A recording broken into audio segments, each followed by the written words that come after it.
Hallelujah, সবাইকে জয় যিশু ঈশ্বরের গৌরব। আমি ওর যেমন আশীর্বাদের বাক্যতে আসি, আশীর্বাদের বার্তা। আজকের আমরা যে সেই প্রার্থনা পবিত্র বাইবেল থেকে আমি শেয়ার করব। হিদ উপদেশ তার 6 অধ্যায় 4 এবং 5 পদ। তোমার চক্ষুকে নিদ্রা যাইতে দিও না, চক্ষুর পাতাকে নিদ্রা হইতেও দিও না। আপনাকে হরিণের ন্যায় ব্যাধির হস্ত হইতে, পক্ষের ন্যায় জালিকের হস্ত হইতে উদ্ধার করো। আমরা যেন যে অনেক সময় যে প্রার্থনা বিহীন ছাড়া কোনো হবে, প্রার্থনা ছাড়া কোনো কিছু হয় না, প্রার্থনা বিহীন হলে হবে না, যেন সেই রকম যেন না হই। অনেক সন্তান আছে যে প্রার্থনা করতে করতে বলে যে আমার ঘুম আসে।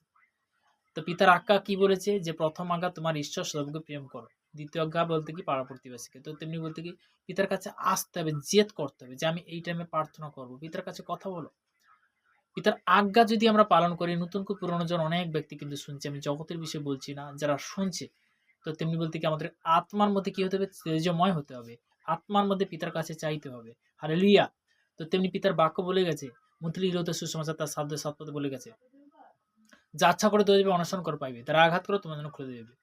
তো আমরা সঠিকভাবে যদি চাহাত করি, অবশ্যই বলতে পিতা আশীর্বাদ করে। শয়তান সবসময় চায় কি চায়, সে যাতে না প্রার্থনা করে। আমরা প্রার্থনা করি যোদ্ধাকারী জন, আমাদের যতই হোক কিন্তু আমরা প্রার্থনার জন্য আসি। সকাল দুপুর রাত্রি 3 টাইম আহার গ্রহণ করি, তার আগে বলতে কি সেই পিতা পরমেশ্বরকে আত্মিক আহার আমরা গ্রহণ করবো, তাই না? তো তেমনি বলতে কি আজকের এই বাক্য দেওয়ার জন্য প্রভুকে অসংখ্য ধন্যবাদ করি। তো আমরা প্রার্থনাতে যাবো।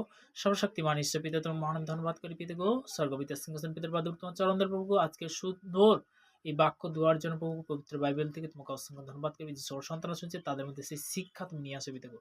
এই 2026 সাল আগানোর সাল আছে, আশীর্বাদ সাল আসবে দেখো, তৈয়ারি সাল আসবে দেখো। প্রত্যেকটা সন্তানকে তুমি তৈয়ারি করো, রেডি করো, প্রস্তুত করো প্রভু। এই প্রার্থনা আসলে প্রভু যীশু খ্রিস্টের নাম থেকে চালাম, আমেন আমেন। সবাইকে জয় যীশু, আমেন।